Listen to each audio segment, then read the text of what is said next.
Gördüyünüz torpaq sahəsi Mingəçevir şəhərinin mərkəzinə çox yaxın ərazidə yerləşir.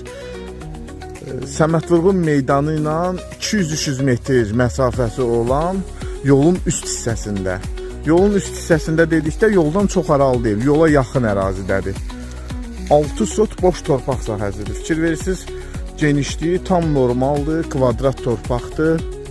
Kupçası var torpağın, 6 sot da yazılıb kupçada. Boş torpaq sahəsidir, əziz izləyicilər. 36 minə deyilir. Sotu 6 mindən gəlir, düşür. Bu ərazidə 6 minə torpaq sahəsi yoxdur. Nömrəmiz görsənir, ətraflı məlumat üçün əlaqə saxlaya bilərsiniz. Real alıcıya az da olsa endirim olacaq.